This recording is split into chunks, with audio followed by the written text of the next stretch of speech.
agree, Mr. President? Mr. President.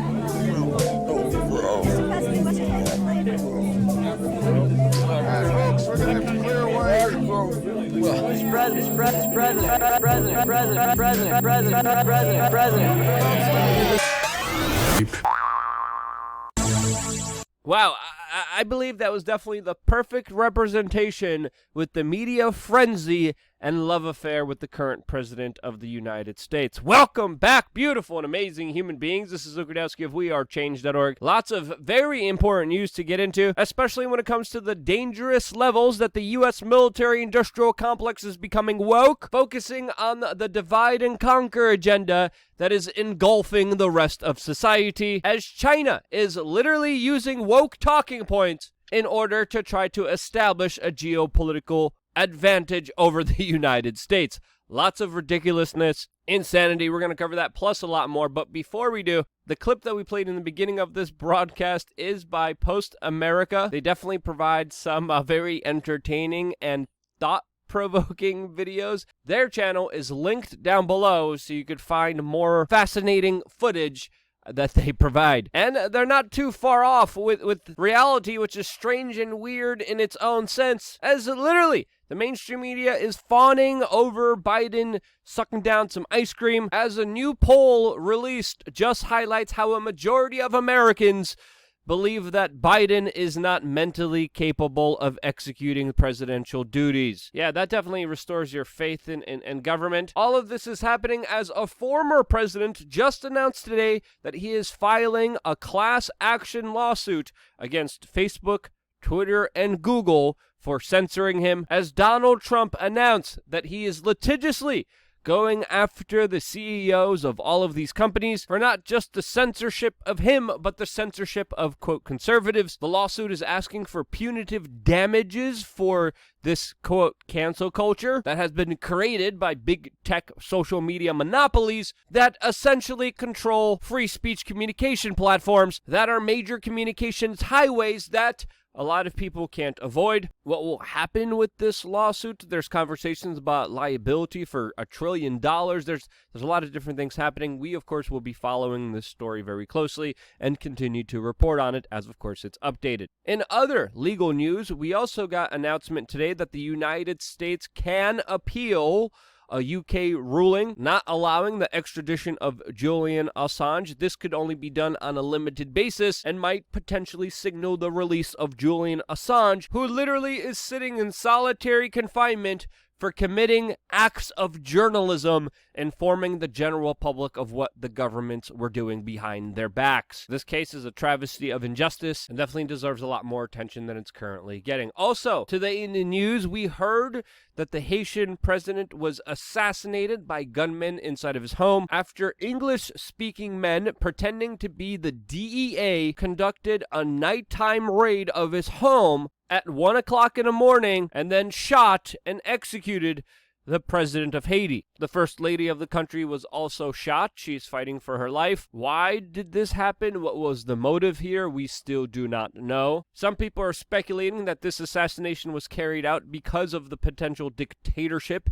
in Haiti that was being established. Other people are speculating it was because the government was declining medical procedures that the Western establishment wants everyone to take, as the Haitian government officially declined under the former president to conduct this medical procedure in their country because of, quote, fears of side effects. What happened here? What was the motive? Again, we do not know. The situation is tense on the ground, with even rumors that the United States is potentially thinking about sending troops on the ground there in order to, quote, prevent a civil war. What really happened in Haiti, we do not know. But again, we're going to be following this story as well and updating you as we find out more information. Now, regarding that medical procedure, we're going to be talking about that extensively more on LukeUncensored.com, our secret society, our special cult where we get to discuss whatever issues, whenever we want, that can never, ever be censored.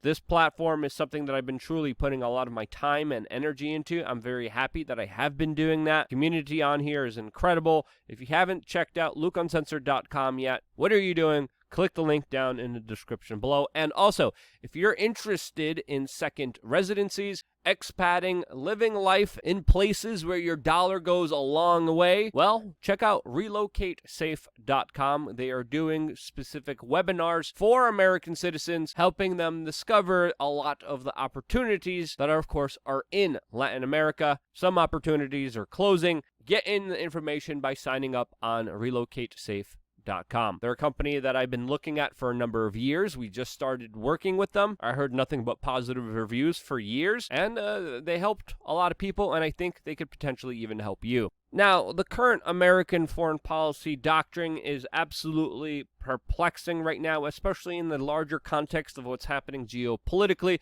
which we're going to be unfolding in this video. But this short clip, I think, perfectly highlights the current situation. A clip by former U.S. superstar and celebritard John Cena, who is releasing videos like this. 老干妈，老干妈，老干妈，老干妈，细俩花梗老干妈，老干妈，老干妈。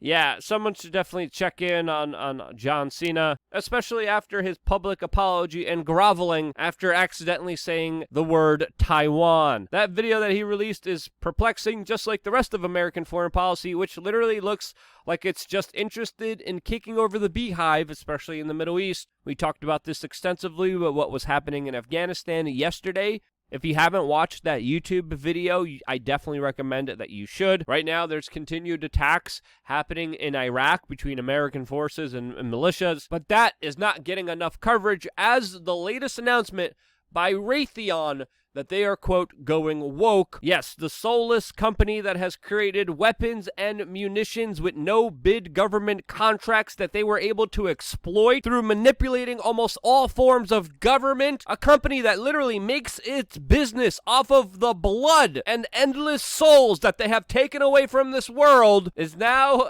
saying that it is going to be, quote, addressing racial injustices, which is absolutely hilarious since a lot of the products that they literally make have been used to blow people up in predominantly black and brown countries. And the exploitative measures that Raytheon has been able to conduct their business absolutely speaks volumes to their latest announcement, which pretends to actually care about people, when in reality, they are a ruthless, bloodthirsty military-industrial complex company that has aided some of the most sinister actions in this world. And now, they're telling their staff, if they're white, to identify their privilege and to shut up in order to give other people who were born from a different DNA variant the ability to speak. Last summer, Raytheon launched their, quote, Stronger Together campaign, and it looks like they're continuing it with the latest training manuals that have been leaked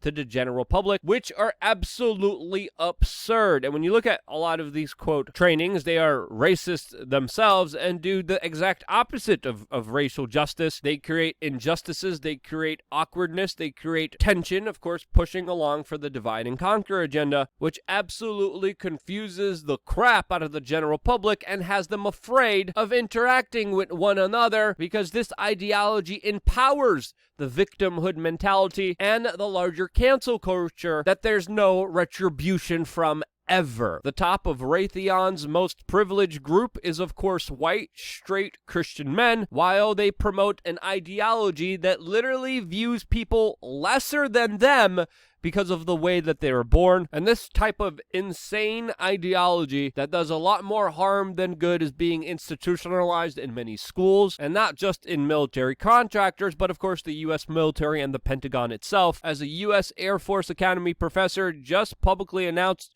her support for the critical race theory to be taught to all U.S. troops. And in many of the U.S. military institutions, it is, as military members are sometimes forced to march in heels or be on mandatory LGBTQ marches of support. China is watching a lot of this lunacy and has decided to weaponize this, as a state-run media organization in China is saying that the United States is responsible for the global sickness last year, and it is only racist white men that are responsible for talking about a potential lab leak. Yes, I'm not kidding you. Those were the exact talking points by the Chinese propaganda government mouthpiece, the Global Times, that is going after far-right extremists and white guys for being the ones pushing disinformation about where this sickness came from, because this sickness definitely came from, quote, natural origins. You don't believe that? According to the Chinese propaganda mouthpiece, you're a far right-wing white guy. Just when you thought the situation couldn't get more absurd,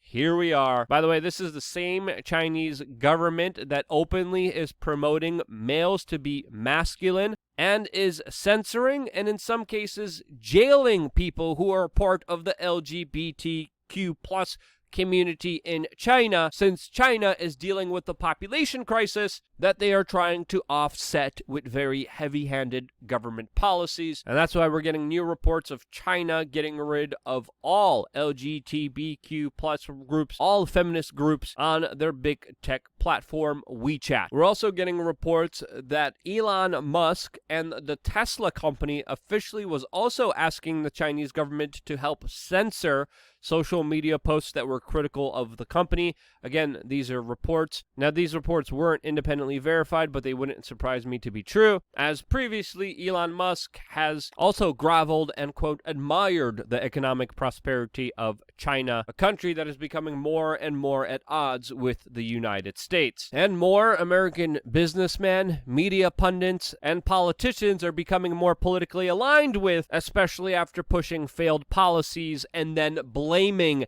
everyone else for it, as perfectly represented by another propaganda government mouthpiece news organization that ran this political cartoon criticizing America for its Second Amendment and its freedom for the people here to defend themselves. This highlights a talking point by many failed government officials like New York Governor Andrew Cuomo that just blamed the huge amounts of violence happening inside of New York on manufacturers of firearms. I wonder if he blames forks for obesity. And who would have thought the governor and city that went very easy and lenient on crimes and criminals now has a lot more crimes and criminals. Gee, who would have thought that would have happened? But hey, the FBI is investigating someone's Lego toy chest who was... Again, what's happening right now is freaking ridiculous. If you believe that to be true, share that sentiment with your friends and family members. And whether it's this video or an article from this video, having conversations, having communities, having neighborhoods is absolutely crucial. And because you guys are a part of this community, I can't thank you enough for allowing me to be here. I wouldn't be here if it wasn't for you, and this is why I love you guys. Stay tuned for more here on WeAreChange.org.